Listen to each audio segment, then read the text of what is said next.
Alors mes chers amis, à présent nous allons rentrer dans l'étude des lois du Kaddish.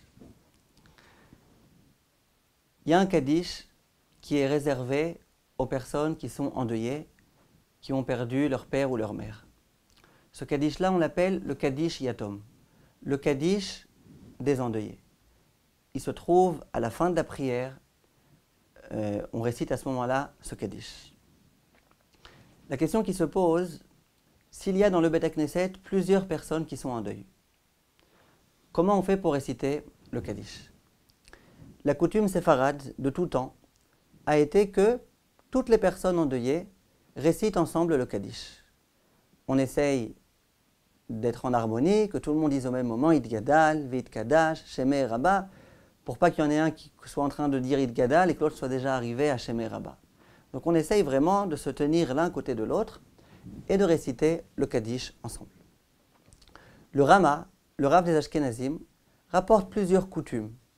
Qu'il faut qu'il n'y ait qu'une personne qui récite le Kaddish, alors que ce soit une fois lui, une fois l'autre, et il y a tout un ordre de priorité qui est donné à telle personne plus que telle autre personne, selon si elle est habituée à fréquenter cette communauté, selon il y a combien de temps que ses proches parents sont décédés.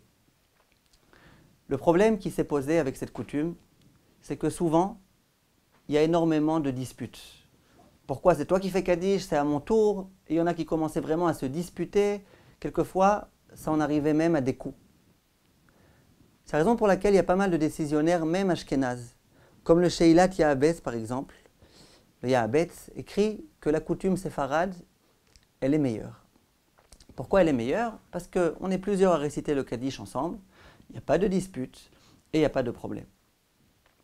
Les décisionnaires écrivent que de la même façon qu'une personne peut réciter un Kaddish en l'honneur de deux personnes défuntes, si quelqu'un a perdu son père et sa mère par exemple, lorsqu'il récite un Kaddish, ce Kaddish-là sera bienfaisant aussi bien pour son père que pour sa mère.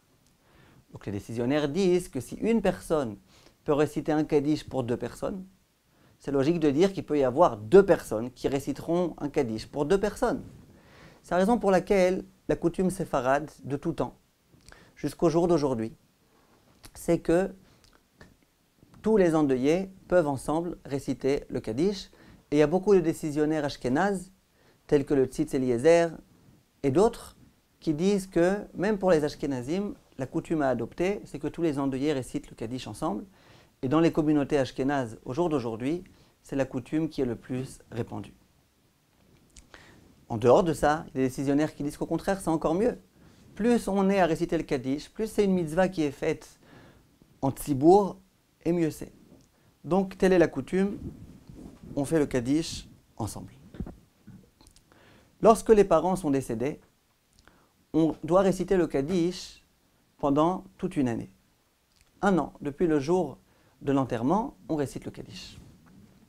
La question qui est posée, c'est à la fin de l'année, comment ça se passe? Je précise la question. Il est écrit dans les enseignements de nos maîtres que les Rechaïm, les personnes impies, elles sont au Gehinnom pendant 12 mois, pas plus. C'est-à-dire que même une personne qui a été impie, en général, en tous les cas, au bout de 12 mois, on considère que c'est fini. Cette personne-là, on peut la libérer du Gehinnom, de l'enfer, et elle peut rejoindre le Gan Eden. Si, au moment où quelqu'un a perdu son père, il récite le Kaddish pendant 12 mois, d'une certaine façon, c'est comme s'il prétend que son père, c'était un rachat, c'était un impie. Parce que c'est les impies qui restent jusqu'à la fin de l'année au Gehinnom. Les personnes qui n'étaient pas impies, eh ben, elles peuvent rester 2 jours, 3 jours, 1 mois, 2 mois, 3 mois, mais pas 12 mois. Donc au moment où l'enfant vient réciter le Kaddish pour ses parents, s'il récite pendant 12 mois, d'une certaine façon, c'est comme s'il prétend, mes parents, c'était des impies, et donc pendant 12 mois, il va falloir réciter le Kaddish pour les sauver du Gehinnom dans lequel ils sont encore présents. Et ça, c'est une injure pour nos parents. Surtout quand on sait très bien que ce n'étaient pas du tout des mécréants, qu'au contraire, ils essayaient d'accomplir les mitzvot du mieux possible. Alors comment gérer ce problème-là? Là, mes chers amis, il y a plusieurs coutumes qui existent. La coutume du Rama, le Rav des Ashkenazim, c'est qu'on ne récite le Kaddish que pendant 11 mois. on récite pendant 11 mois, et ensuite on considère, ça y est, c'est fini. Mon père, ma mère, ce n'étaient pas des mécréants. Et donc c'est sûr qu'après 11 mois, ils sont déjà complètement sortis du Gehinnom, et ils sont déjà exemptés de toute punition. La coutume du Knesset Hagedolah et du Birkei Yosef, c'est que non, pourquoi que 11 mois? On récite pendant 11 mois et 3 semaines. Ça veut dire qu'une semaine avant l'année, on arrête de réciter le Kaddish. Comme ça, on a fait tout ce qu'on a pu pour nos parents, pour essayer d'élever leur âme. Et d'autre part, on n'est pas en train de dire que c'est des mécréants, parce que les mécréants, c'est pendant 12 mois, pas pendant 11 mois et 3 semaines. Il y a d'autres coutumes qui existent. La coutume, par exemple, du Ben Ishraï et du Rav, c'est comme ça que le Rav Ovadia Yosef tranche, c'est de dire que pendant 11 mois, on récite le Kaddish. Ensuite, pendant une semaine, ça veut dire dans le 12e mois, la première semaine, on s'arrête de dire le Kaddish. De cette façon-là, on prouve bien que nos parents, ce n'étaient pas des mécréants. Et ensuite, après cette semaine, pendant encore 3 semaines, on récite le Kaddish jusqu'à la date de l'année. De cette façon-là, d'une part, on essaye d'élever l'âme de nos parents au maximum. D'autre part, on n'est pas en train de prétendre ou de montrer par notre comportement qu'on considère que nos parents, c'était des mécréants. Le Chida écrit que d'après le Harizal, au moment où on récite le Kaddish, ce n'est pas simplement pour exempter nos parents de l'enfer, du Gehinnom. Quelle est la preuve? Le jour de Shabbat, est-ce qu'on récite le Kaddish ou pas? Le Kaddish qu'on récite pour l'élévation de l'âme de nos parents. On le récite. Pourtant, on sait que même les Réchaïm, même les mécréants, le jour de Shabbat, ils ne sont pas en enfer. Alors comment ça se fait que le jour de Shabbat, on récite le Kaddish? C'est pour les exempter de l'enfer, mais ils ne se trouvent pas en enfer ce jour-ci. De là prouve le Harizal que ce n'est pas vrai du tout ce qu'on dit. Quand on dit que la récitation du Kaddish, c'est uniquement pour exempter nos parents de la punition qui les attend dans l'enfer, c'est pas vrai, c'est pas que pour ça. C'est aussi pour élever leur âme. Il n'y a pas que les disculper de la punition. Aussi pour élever leur âme, pour qu'ils se rapprochent le plus possible d'Hachem, pour qu'ils soient assis dans les premiers rangs près de Hachem. Voilà ce que le Harizal dit. Et dit le Chida que d'après le Harizal, on pourrait effectivement réciter le Kaddish pendant toute l'année. Quand je récite toute l'année, je ne suis pas en train de dire que mon père c'était un mécréant. Je suis en train de dire que mon père c'était pas un mécréant, mais que malgré tout, je fais tout ce que je peux pour réussir à élever son âme au maximum. Dans tous les cas, la coutume, on l'a dit, d'après le Rama, le Rav des Ashkenazim, on récite pendant 11 mois et après on s'arrête. Et d'après les Sfaradim, la plupart d'entre eux en tous les cas, pendant 11 mois on récite, pendant une semaine on s'arrête pour malgré tout bien montrer que nos parents n'étaient pas des Réchaïm, et ensuite on continue à réciter le Kaddish. Et telle est la coutume d'ailleurs en Israël, à Yerushalayim, c'est de réciter pendant 11 mois, après on s'arrête, après on continue. Lorsque une personne a ses parents qui sont encore en vie, a-t-elle le droit de réciter le Kaddish? Ça c'est une question qu'on me pose souvent. Imaginons par exemple que j'ai perdu un oncle, et cet oncle n'a pas laissé d'enfant, et je sais que personne ne va réciter le Kaddish pour lui. Donc j'aimerais bien moi réciter le Kaddish pour pouvoir élever son âme, pour pouvoir l'exempter de la punition en enfer, dans le Gehinnom. Simplement, mes parents sont encore en vie. Lorsque je récite le Kaddish des endeuillés, alors que mes parents sont en vie, peut-être ça va les déranger. Peut-être ils vont se dire, ah, celui-là il a déjà envie qu'on meure. Or que fait-on? Dit le Rama que si ça risque de déranger nos parents, si ça risque de les vexer, alors on n'a pas le droit de réciter le Kaddish. Beaucoup de décisionnaires tels que le Levouche disent que ce n'est pas que le Rama interdit de réciter le Kaddish lorsque nos parents sont en vie. C'est que si jamais nos parents nous disent que ça les dérange, ou si on comprend de leur comportement, de leur réaction, que ça va les déranger, alors là on n'a pas le droit. Mais si on sait pertinemment que nos parents ne sont pas superstitieux, que nos parents ça ne les dérange pas du tout, là on a le droit de réciter le Kaddish. Il y en a qui ont la coutume dans ce genre de cas de demander la permission à leurs parents. S'ils savent que leurs parents ne sont pas trop susceptibles, s'ils savent qu'ils ne vont pas se fâcher, s'ils savent que ces parents ne sont pas superstitieux, qu'ils sont cartésiens, et que les parents, ça ne les dérangera pas, dans cette mesure-là, on a le droit de réciter le Kaddish. Que se passe-t-il dans le cas où quelqu'un a perdu sa mère? Il a perdu sa mère et son père est encore en vie. Doit-il réciter le Kaddish ou pas? Dit le Rama, bien sûr, pourquoi pas. Dans la mesure où on a perdu notre mère, on doit réciter le Kaddish. Notre père est encore en vie, et alors? On ne récite pas le Kaddish parce qu'on a envie que notre père meure, on récite le Kaddish parce que malheureusement, on a perdu notre mère. Donc dit le Rama, le père n'a pas la possibilité d'empêcher le fils de réciter le Kaddish. Que se passe-t-il dans le cas où le père dit explicitement à son fils, écoute, moi je te demande de ne pas réciter le Kaddish pour ta mère. Je sais que pour ta mère c'est bon, mais moi je sens que si tu récites le Kaddish, je vais y passer, je vais mourir. Doit-on écouter le père ou pas? Il faut savoir que ça c'est l'objet d'une controverse entre nos maîtres. L'opinion du Rama, c'est que le père n'a pas la possibilité d'empêcher son fils de réciter le Kaddish. Pourquoi le père n'a pas la possibilité? Dit Rabbi Akiva hier, pour expliquer les propos du Rama, qu'on peut comprendre ça de deux façons différentes. Premièrement, on connaît le principe que si mon père me demande de ne pas accomplir une mitzvah, je ne dois pas l'écouter. Dans quelle mesure je suis tenu d'honorer la demande de mon père? Dans la mesure où mon père me demande quelque chose qui n'est pas en contradiction avec la Torah. Si mon père me dit « je t'ordonne le jour de Shabbat de prendre la voiture », j'ai aucune obligation de l'écouter. Au contraire, je ne dois pas l'écouter. Dit Rabbi Akiva hier, là pareil. Si mon père me dit « écoute, je te demande de ne pas réciter le Kaddish ». Mais attends, le Kaddish c'est ma mitzvah à moi.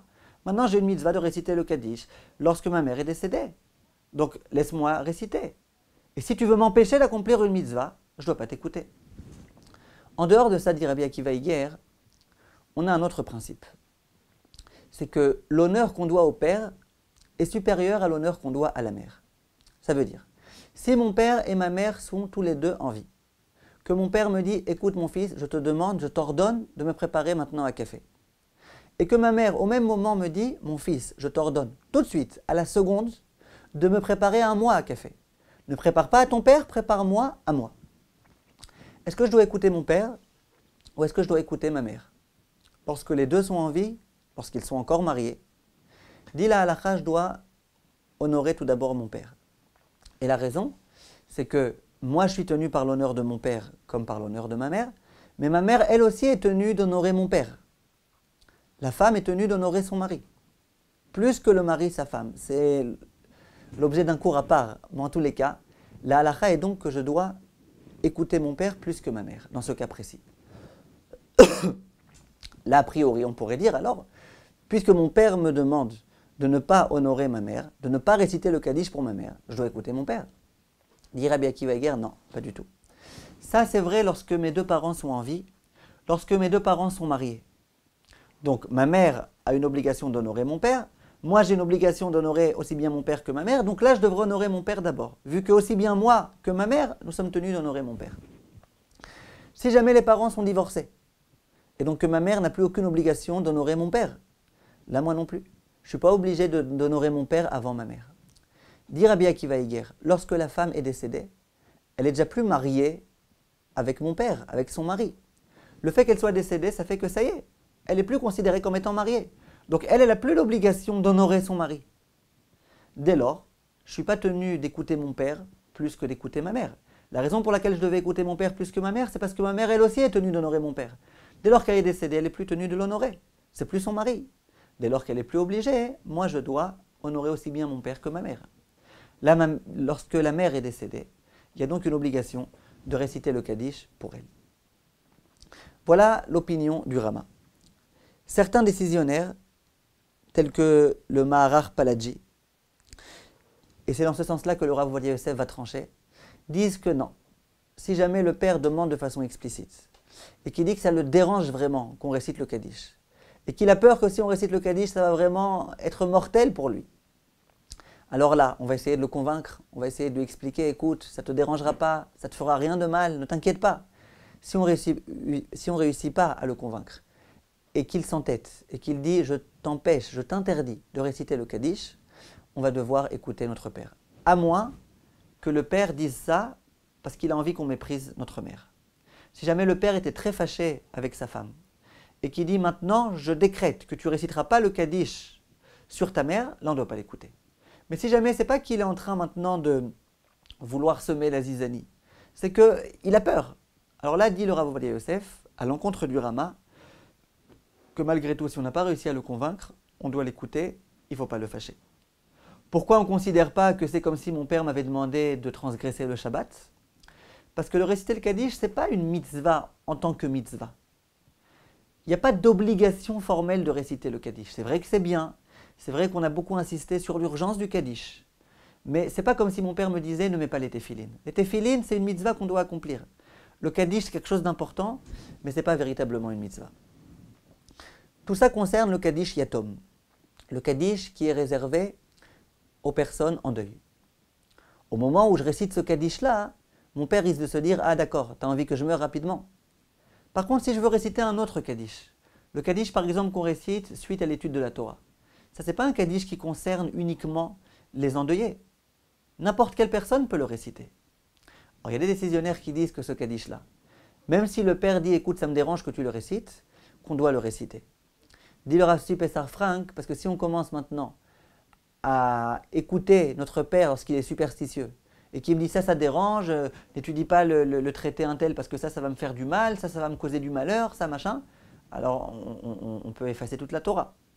Donc dit le Rav Pessar Frank que dans ce cas-là, il faut pas écouter le père. Par contre, le Rav Ovadia Yosef dit que non, même dans ce cas-là, même s'il ne s'agit pas d'un Kaddish qui est réservé aux endeuillés, si jamais le père dit formellement qu'il interdit de réciter le Kaddish pour sa mère, là, on doit malgré tout l'écouter. Évidemment, ce n'est pas la peine de lui dire « Tu sais papa, je récite le Kaddish ». Le mieux, ça aurait été de ne pas lui dire et de ne pas rentrer dans les problèmes. Mais si le père nous dit explicitement « Ça me dérange, je t'interdis », dit le Rav Ovadia Yosef, on a le devoir de l'écouter. Je répète, l'opinion du Rama n'est pas telle. Après le Rama, on n'a aucune obligation de l'écouter. Le père ne peut pas interdire au fils de réciter le Kaddish lorsque sa mère est décédée. Que se passe-t-il dans le sens inverse? Le père est décédé et la mère dit à son fils « Je t'interdis de réciter le Kaddish ». Là, même le Rav Ovadia Yosef dira qu'on ne doit pas écouter la mère. Parce que comme on a dit au tout début, l'honneur qu'on doit au père est plus grand que l'honneur qu'on doit à sa mère. Dans la mesure où la mère dit « Je t'interdis de réciter le Kaddish pour ton père », là, il n'y a aucune raison de l'écouter. Voilà, ça c'est un point qui est important. Dernier point pour aujourd'hui. À partir de quel moment doit-on réciter le Kaddish? Vous vous rappelez de ce qu'on avait expliqué? Pendant une première période, tant qu'on n'a pas encore enterré la personne défunte, l'endeuillé qui s'appelle Onen, il ne peut pas accomplir de mitzvot. Il ne doit pas accomplir de mitzvot, il en est dispensé. Dès lors qu'il y a eu l'enterrement, là il est à nouveau concerné par les mitzvot. Une personne qui a perdu son père ou sa mère et qui ne l'a pas encore enterré, est-ce que pendant cette période-là, qui précède l'enterrement, où le fils est encore considéré comme étant onen, où il est encore dispensé de l'accomplissement de toutes les mitzvot, est-ce qu'il peut à ce moment-là réciter le Kaddish? Dit le Taz, l'un des grands décisionnaires ashkénazes, que ça dépend. En semaine, on ne récite pas le Kaddish. Shabbat, on récite le Kaddish. Pourquoi? Dit le Taz, en semaine, on est dispensé des mitzvot. Le Onen, en semaine, est dispensé des mitzvot. Pourquoi? Parce qu'il doit être complètement investi dans l'enterrement de son proche. Donc en semaine, comme il peut téléphoner aux pompes funèbres, qu'il peut organiser l'enterrement, qu'il a tout type de choses à faire, à ce moment-là, il ne peut pas accomplir de mitzvot. Et donc le Kaddish non plus, il ne doit pas le réciter. Par contre, le jour du Shabbat, rappelez-vous des lois du Onen le jour de Shabbat. Le jour de Shabbat, le Onen doit accomplir les mitzvot. Pourquoi? De toutes les façons, il ne peut pas s'occuper de l'enterrement. De toutes les façons, il ne peut pas téléphoner aux proches parents. Il ne peut pas téléphoner aux pompes funèbres. Donc il n'y a aucune raison de le dispenser des mitzvot. Donc dit le Taz, en semaine, on ne récite pas le Kaddish, Shabbat, on récite. Le Shach, l'un des grands décisionnaires ashkénazes, dit que non. Ça ne rime à rien de réciter le Kaddish alors que le père ou la mère n'ont pas encore été enterrés. Pourquoi? Dit le Shach, la raison pour laquelle on récite le Kaddish, c'est pour exempter nos parents du Gehinnom. Dit le Taz, tant que la personne n'a pas encore été enterrée, il n'y a pas de Gehinnom. Le Gehinnom n'a pas d'emprise sur le mort tant qu'il n'a pas encore été enterré. Donc que ce soit en semaine ou que ce soit Shabbat, c'est pas que c'est interdit de réciter le Kaddish, c'est que ça sert à rien. Sur ça, il y a beaucoup de décisionnaires qui n'ont pas été d'accord. Et qui disent que, tout d'abord, même s'il est vrai que lorsque la personne n'a pas encore été enterrée, elle n'est pas encore au Gehinnom, mais il n'empêche qu'il y a déjà tout type de jugement qu'elle va devoir donner, tout type de punition qu'elle va devoir rencontrer avant même d'accéder au Gehinnom. Et donc, il vaut mieux réciter le Kaddish. En dehors de cela, on a déjà expliqué, le cours précédent, que la raison pour laquelle on récite le Kaddish, ce n'est pas uniquement pour exempter la personne du Gehinnom. On récite le Kaddish pour élever son âme au maximum. Donc, s'il est vrai qu'avant l'enterrement, il n'y a pas encore l'emprise du Gehinnom, de l'enfer, il n'empêche qu'en attendant, on peut déjà commencer à se préoccuper du bien-être spirituel de cette personne dans le monde futur. En dehors du fait que même si on considère que c'est pour dispenser cette personne du Gehinnom, ce n'est pas la peine d'attendre qu'elle se trouve au Gehinnom pour essayer d'alléger sa sentence. Si on peut à l'avance commencer à réciter des Kaddishim pour pouvoir l'aider lorsqu'elle arrivera au Gehinnom à avoir une sanction allégée, c'est de notre devoir de le faire. Voilà comment le Shvut Yaakov écrit. Et en dehors de ça, est-ce que le Shabbat on ne récite pas le Kaddish? On récite. Pourtant le jour de Shabbat, le Gehinnom n'a pas d'emprise sur la personne défunte. Il n'empêche qu'on récite le Kaddish. Donc pour toutes ces raisons-là, de nombreux décisionnaires n'ont pas été d'accord avec le Shach. Donc si on résume, on a pour l'instant l'opinion du Taz, qui dit que Shabbat, on récite le Kaddish, alors que le mort n'a pas encore été enterré, et qu'en semaine, on ne le récite pas. Sur ça, il y a pas mal de décisionnaires qui disent que de nos jours, vu que lorsque la personne est décédée, immédiatement, la charge de l'enterrement est prise par la Chevra Kadisha, par les pompes funèbres.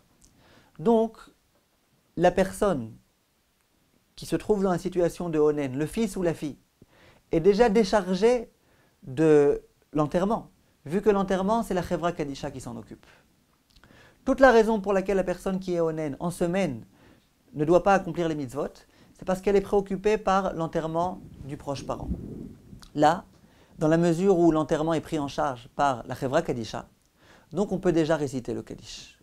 Et c'est dans ce sens-là que vont aller le Rav Ovadia Yosef et beaucoup d'autres décisionnaires, qui vont dire que dans la mesure où c'est la Chevra Kadisha qui s'occupe de l'enterrement du mort, on peut, alors qu'il n'a pas encore été enterré, réciter le Kaddish. Est-ce que c'est du mépris pour le mort de voir que le fils, au lieu de se préoccuper de son enterrement, récite le Kaddish? Pas du tout. Tout d'abord parce que ce n'est pas le fils qui s'en occupe, mais c'est ses envoyés, à savoir la Chevra Kadisha. Et en dehors de ça, vu que la récitation du Kaddish, c'est très bienfaisant pour le mort, donc ce n'est pas un mépris pour lui, tout le contraire. Et le Chida aussi, c'est comme ça qu'il va trancher. Simplement, le Chida dit qu'en général, avant l'enterrement, lorsque la personne qui est Onen récite le Kaddish, c'est bien que quelqu'un d'autre récite avec lui. Et le Rav Ovadia Yosef dit pourquoi il faut qu'il y ait quelqu'un d'autre qui récite avec lui. Il dit parce qu'en général, à ce moment-là, la personne est tellement affectée, tellement déboussolée, qu'elle risque de ne pas bien réussir à prononcer les mots. Donc c'est bien qu'il y ait quelqu'un à côté qui se trouve pour réciter le Kaddish et pour acquitter les autres personnes. Donc c'est ça la conclusion de la halacha. Dit le Rav Ovadia Yosef, mais je ne comprends pas. Pourtant, on a un principe. Le principe, c'est qu'une personne qui est dispensée d'une mitzvah et qui décide de l'accomplir malgré tout, la Torah elle considère que cette personne-là, elle est idiote. Tu es dispensé de la mitzvah, pourquoi tu l'accomplis? Une personne qui se dit, il y a de la pluie qui tombe dans ma souka, mais malgré tout, je sais que je suis dispensé de la souka, mais je vais quand même rester assis dans ma souka. J'ai quand même envie d'accomplir la mitzvah. Dit la Gemara, puisque tu es dispensé de l'accomplissement de cette mitzvah, lorsque tu l'accomplis, c'est pas que tu fais bien, c'est que tu fais des choses futiles. Or là, on pourrait dire la même chose. Dès lors que le Onen est dispensé de l'accomplissement des mitzvot, maintenant il veut bien faire, il veut réciter le Kaddish pour ses parents, mais tu es dispensé, pourquoi tu fais des choses futiles qui ne riment à rien? Dit le Rav Ovadia Yosef qu'il y a des décisionnaires qui écrivent, le Chida écrit, que tout ce qu'on dit qu'une personne qui est dispensée d'une mitzvah et qui l'accomplit malgré tout, elle est considérée comme étant idiote, comme faisant des futilités, c'est uniquement dans nos mitzvot qui sont vis-à-vis d'Hachem. Les mitzvot qui ne sont pas vis-à-vis d'Hachem, qui sont aussi vis-à-vis de l'autre, ça on a le droit de les accomplir. Par exemple, si je suis dispensé de donner de la tzedaka, pour une raison ou pour une autre, et que je décide de donner de la tzedaka à un indigent, eh ben, je ne suis pas considéré comme étant un idiot, au contraire, cette mitzvah-là est méritoire.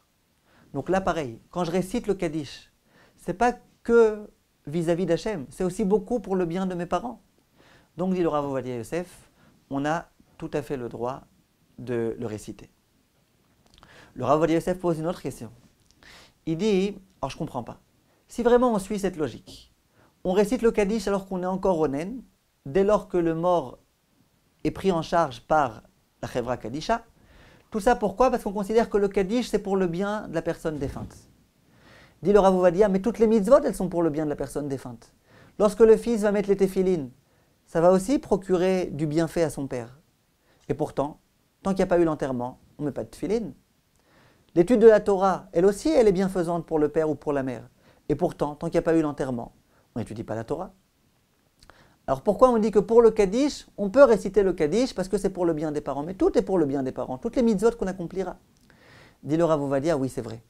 Mais le Kaddish, c'est une mitzvah qui a vraiment été instituée pour les parents. L'étude de la Torah, c'est un peu pour moi et puis un peu pour mes parents. Ce n'est pas une mitzvah qui a été ordonnée et qui a été instituée uniquement pour le bien des parents. Donc quand on étudie la Torah, c'est un petit peu du mépris pour nos parents. Par contre, quand on récite le Kaddish, on le fait vraiment que pour le bien de nos parents. Alors ça, on a le droit, bien que les parents n'ont pas encore été enterrés, dans la mesure où la Chevra Kadisha se préoccupe de l'enterrement de ses parents. Voilà, Kol Tov mes chers amis, et à bientôt.